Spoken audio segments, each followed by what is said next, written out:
પહલગામ હુમલામાં સામેલ આતંકીઓને પકડવા તપાસ તેજ કરવામાં આવી છે। 3 વોન્ટેડ આતંકીઓના પોસ્ટર લગાવાયા છે। પોલીસે દક્ષિણ કાશ્મીરમાં અનેક સ્થળોએ પોસ્ટર લગાવ્યા છે। આતંકીઓની માહિતી આપનાર માટે 20 લાખ રૂપિયાના ઇનામની જાહેરાત કરવામાં આવી છે। દક્ષિણ કાશ્મીરના અનેક સ્થળો પર પોસ્ટર લગાવવામાં આવ્યા છે। આતંકીઓની માહિતી આપનાર માટે 20 લાખના ઇનામની પણ જાહેરાત કરવામાં આવી છે।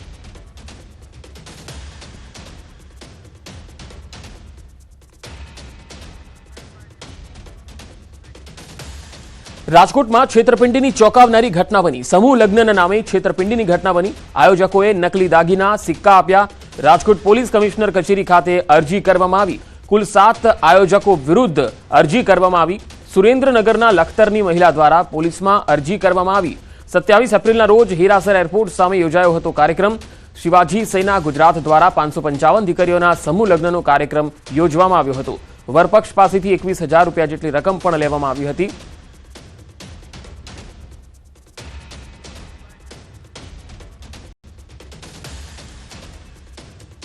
જ્યારે રાજકોટના આંગરે 5-6 દીકરીઓના સમૂહ લગ્ન થયા હતા, તો આજ સમૂહ લગ્નમાં સોનાનું દાન આપ્યું હતું। અહીં ખોટું છે બધું।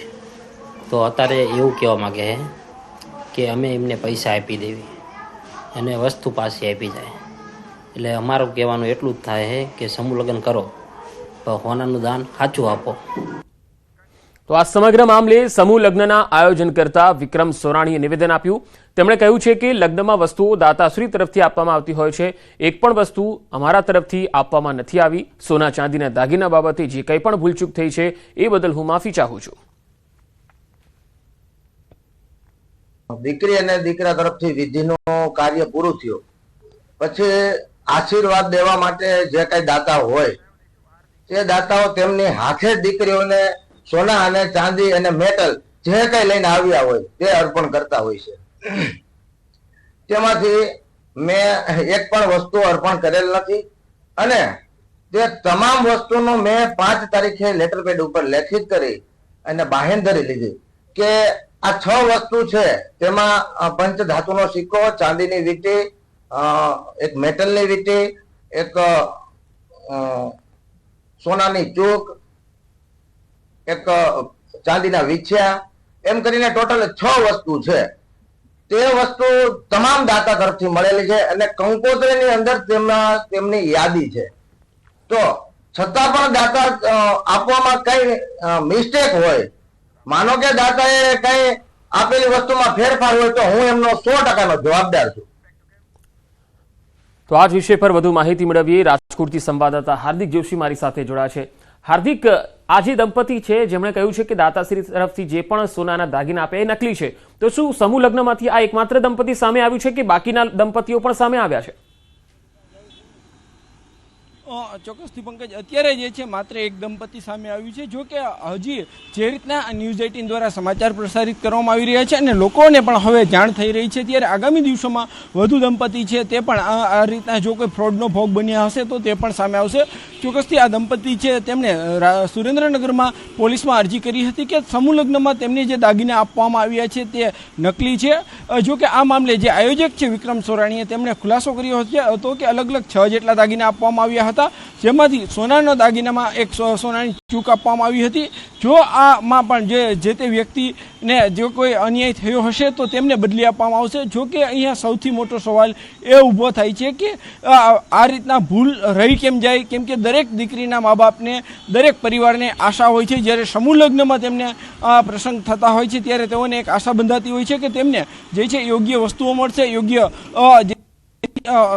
તમને સારી રીતના તેમનો પ્રસંગ ઉજવાશે। જો કે આ રીતના પ્રસંગમાં જ્યારે આ રીતના વિવાદ સામે આવતો હોય છે ત્યારે તેમને ક્યાંક ને ક્યાંક શરમજનક સ્થિતિમાં પણ તેઓ મુકાતા હોય છે। આ સમૂહ લગ્ન છે તે ગઈ 27 એપ્રિલે રાજકોટ શહેરના એરપોર્ટ રોડ પર યોજાયા હતા અને ત્યારે સર્વજ્ઞાતિ સમૂહ લગ્ન યોજાયા હતા। અલગ અલગ 500 જેટલા યુગલો છે તે આ સમૂહ લગ્નમાં જે છે એ જોડાયા હતા લગ્ન ગ્રંથિથી। ત્યારે હવે વિવાદ સામે આવ્યો છે। બની શકે છે આગામી દિવસોમાં આવા અન્ય જે છે દંપતીઓ તે પણ સામે આવી શકે છે।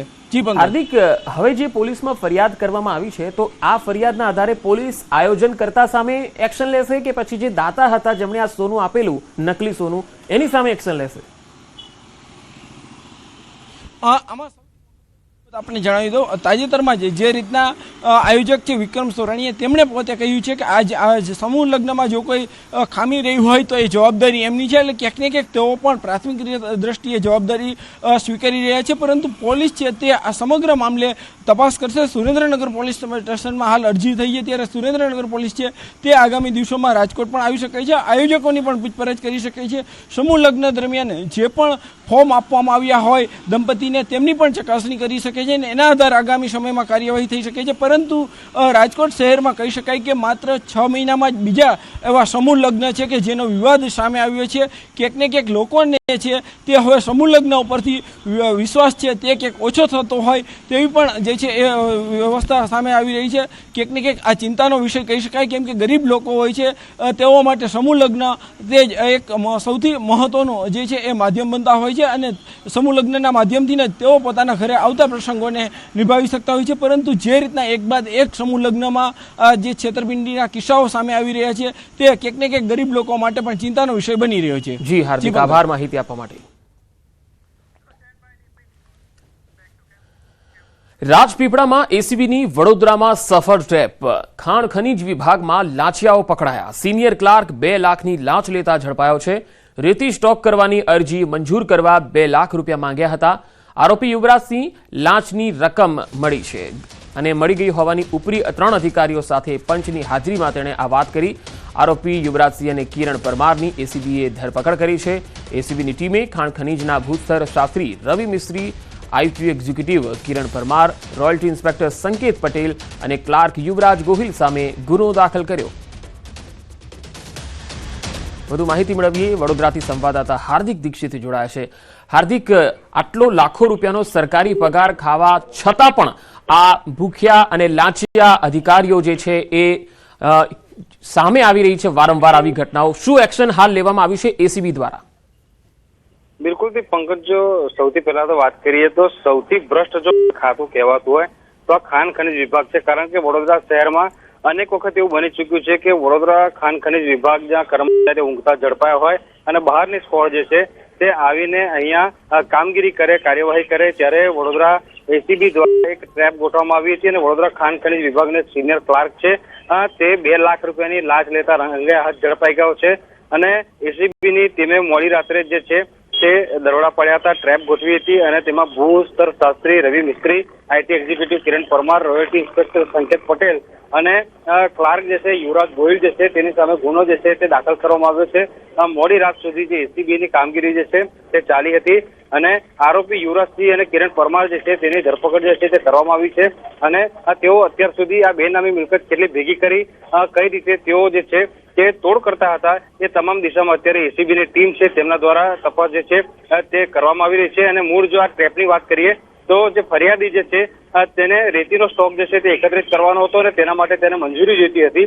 ત્યારે મંજૂરી આપવા માટે આ જે લાંચિયા અધિકારીઓ છે તેમના દ્વારા 2 લાખ રૂપિયાની માંગણી જે છે તે કરવામાં આવી હતી. પંકજ. જી હાર્દિક આભાર માહિતી આપવા માટે.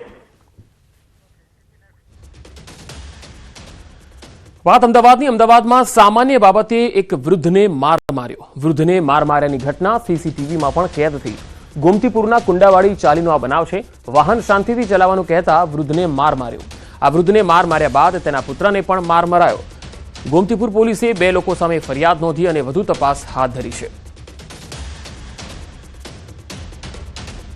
વૃદ્ધને માર મારવામાં આવ્યો. વાહન શાંતિથી ચલાવવાનું કહ્યું હતું. બસ આ જ વાત ઉપર જે વ્યક્તિ છે એ વૃદ્ધને માર મારવા લાગ્યો. એટલું જ નહીં, તેના પુત્રને પણ માર મારવા લાગ્યો હતો. આ તસવીરો જુઓ. કેટલા અમાનવીય લોકો છે, તેમની વિચારધારા કેટલી ક્રૂર છે અને ઉંમરનું પણ લિહાજ રાખતા નથી, કોઈ પણ પ્રકારની શરમ રાખતા નથી અને આ પ્રકારના અસામાજિક તત્વો જે હોય, રસ્તે રખડતા હોય, એ પ્રકારની ટપોરી હરકતો જે છે એ કરી રહ્યા છે ને વૃદ્ધને આ રીતે ખુલ્લેઆમ માર મારી રહ્યા છે. એના પુત્ર જ્યારે વચ્ચે આવે છે તો એના પુત્રને પણ તેઓ માર મારે છે. આ જે યુવક છે એ ફાસ્ટ વાહન ચલાવી રહ્યો હતો, સ્પીડમાં ચલાવી રહ્યો હતો અને આ વૃદ્ધે તેને શાંતિથી વાહન ચલાવવાનું કીધું. બસ એમાં જ આ ભાઈ ઉકળી ગયા અને અમાનવીય વર્તન કરવા લાગ્યા અને માર મારવા લાગ્યા.